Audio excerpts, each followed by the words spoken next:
আর একটা সবচেয়ে বড় অস্ত্র শিখিয়ে দিচ্ছি, এটা আমি কাউকে শিখাইনি আজ পর্যন্ত, আজকেই প্রথম। এবং আমি আমার জীবনে দেখেছি এই ওসিলা করে যা চেয়েছি পাইনি এমন কোনোদিনও যায় নাই।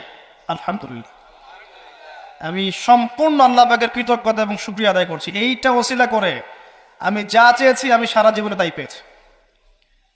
এবং আমি বিশ্বাস করি আমি যা পেয়েছি, এই বয়সে আমি যা পেয়েছি, আল্লাহ পাক কোটি কোটি মানুষকে তা দেন নাই, এটা আমি বিশ্বাস করি। এই বয়সে আমি যা পেয়েছি, আল্লাহ পাক আমাকে যা দিয়েছেন, যত দিয়েছেন, কোটি কোটি মানুষকে আল্লাহ পাক তা দেন নাই, আমি এমনটাই মনে করি। আমি কি শিখাই দেবো সেটা? আপনি আল্লাহ পাকের তাওহীদের ওসিলা দিয়ে দোয়া করেন।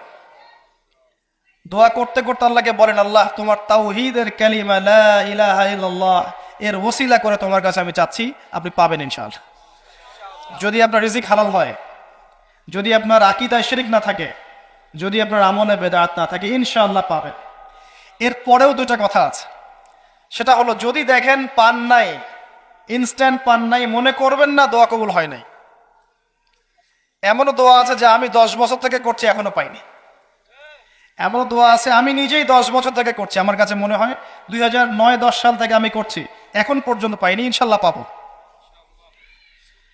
তো ইনস্ট্যান্ট সব পেতে হবে এমন নয়।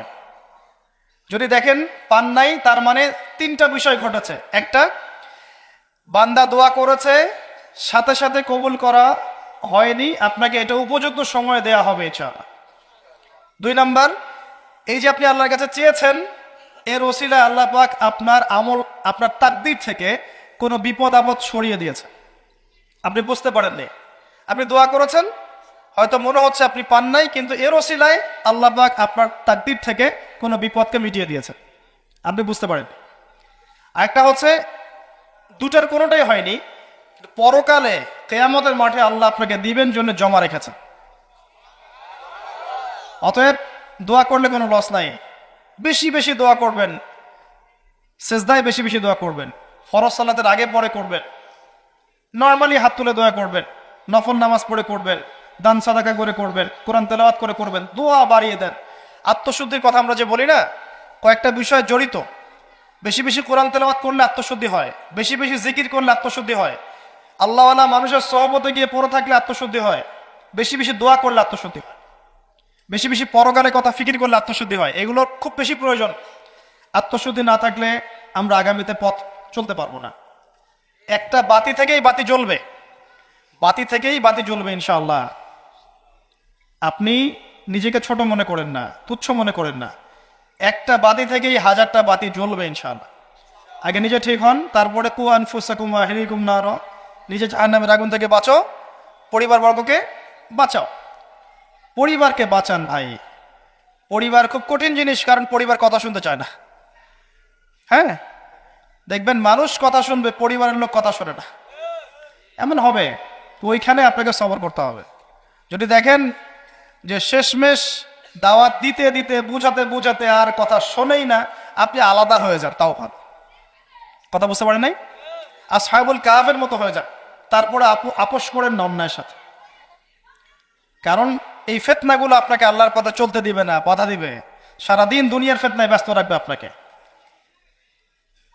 এর আগে সূরা আল ইমরানের 102 নম্বর আয়াত আছে, ইয়া আইয়ুহাল্লাযীনা আমানু ইত্তাকুল্লাহ, আল্লাহকে ভয় করো, হাক্কা তুকাতিহ, ভয় করার মতো ভয় করো, ওয়ালা তামুতুন্না ইল্লা ওয়া আনতুম মুসলিমুন, পরিপূর্ণ মুসলিম না হয়ে মৃত্যুবরণ করো না। কিভাবে পরিপূর্ণ মুসলিম হবে? ইয ক্বালা লাহু রাব্বুহু আসলিম ক্বালা আসলামতু লিরাব্বিল আলামিন, ইব্রাহিম আলাইহিস সালাম। যখনই আল্লাহর কোনো বিধান চলে আসবে, হুকুম চলে আসবে, সাথে সাথে আত্মসমর্পণ, এর নাম মুসলিম। বলবে না যুক্তি কি দর্শন, কেউ কিছু চাইলে তাকে দিতে হয়। তো আল্লাহর রাস্তায় আবার হারাম কিছু চায় না। কথা বুঝতে পারেন নাই? আল্লাহর রাস্তায় আবার হারাম কিছু চায় না। তো এরকম কেউ ধরেন আপনার সামনে চলে আসছে, আপনি আপনার সামর্থ্য অনুযায়ী তাকে দিলেন, যে আমলটা আপনি গোপনে করলেন, কেউ দেখেনি, আল্লাহ দেখেছে। এবার আপনি এই আমলটাকে ওসিলা করে আল্লাহর কাছে দোয়া করছেন, আল্লাহ এই কাজটা যদি তোমার কাছে ভালো লেগে থাকে, আল্লাহ তুমি আমার এই বিপদটা দূর করে দাও, বা আল্লাহ আমাকে এটা এটা পাইয়ে দাও। ইনশাআল্লাহ দেখবেন দোয়া কবুল হয়ে যাবে। আমি দলিল দিচ্ছি, আমি সময় সংক্ষিপ্ততার কারণে সবগুলোর এবারত বলছি না, কিন্তু আমি দলিল দিচ্ছি। 3 জন ব্যক্তি গুহায় আটকে গেছে, গুহার মুখ পাথর দিয়ে বন্ধ হয়ে গেছে, এখন কোনো অবস্থাতেই বের হওয়ার কোনো সুযোগ নাই, নিশ্চিত মৃত্যু, নিশ্চিত। এই সময় 3 জন বলছে যে এখন কোনো অপশন নাই, আমাদের যদি কোনো ভালো কাজ থেকে থাকে ওর ওসিলা দিয়ে দোয়া করলে আশা করা যায় আল্লাহ পাক বিপদ থেকে আমাদেরকে উদ্ধার করতে পারে।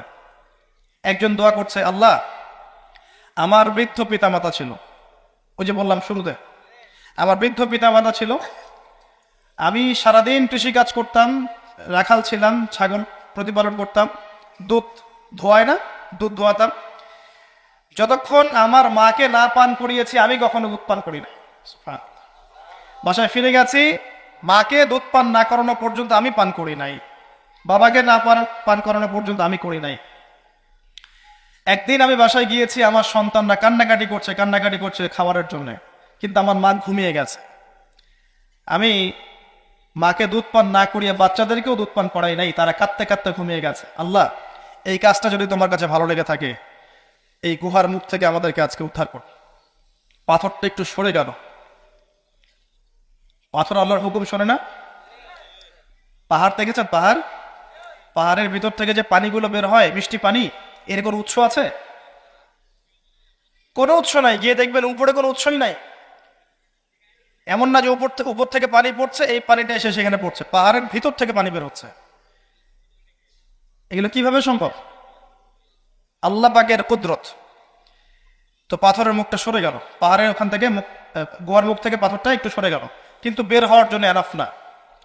আরেকজন বলছেন, আল্লাহ আমার একজন চাচাতো বোন ছিল, কাজিন, যুবকরা ভালো করে শোনেন, যদি জিনা ছাড়তে পারেন এবং হারাম সম্পর্ক থেকে বের হয়ে আসতে পারেন, আল্লাহ পাক আপনাকে সাক্ষাৎ মৌতের হাত থেকে বের করতে পারেন। ওই যুবক বলছে, আমার একজন চাচাতো বোন ছিল, অত্যন্ত সুন্দরী, আমি খুব করে তাকে চাইতাম যে আমি যেন তাকে পাই। আমি তাকে প্রপোজ করলাম, খারাপ প্রপোজ, বিয়ে প্রপোজ নয়, হারাম প্রপোজাল। সে বলল যে আমাকে যদি 100 স্বর্ণ মুদ্রা দিতে পারো তাহলে আমি রাজি। সে 100 স্বর্ণ মুদ্রা অনেক কষ্ট করে কামাই করেছে, করে সে ওই মেয়েকে দিল। একা পেয়েছে মেয়েকে, তার চাচাতো বোনকে সেই স্বর্ণ মুদ্রা দিল। দেওয়ার পরে সে অবৈধ কাজ করার জন্যে প্রস্তুতি নিয়েছে। সে বলছে, আমি এমন জায়গায় ছিলাম যে আমি সেই মেয়ের 2 পায়ের মাঝখানে বসেছি, 2 পায়ের মাঝখানে বসেছি। এমত অবস্থায় মেয়ে আমাকে বলছে যে হে আল্লাহর বান্দা, আল্লাহকে ভয় করো। তখন আমি 100 স্বর্ণ মুদ্রাও রেখে আসছি, আল্লাহ তোমার ভয় আমি সেই জেনা থেকে চলে আসছি, আমি সেখানে জেনা করি না। আল্লাহ এই কাজটা যদি তোমার সন্তুষ্টির জন্য করে থাকি, আল্লাহ আজকে আমাদেরকে সাক্ষাৎ মৌতের হাত থেকে বাঁচাও।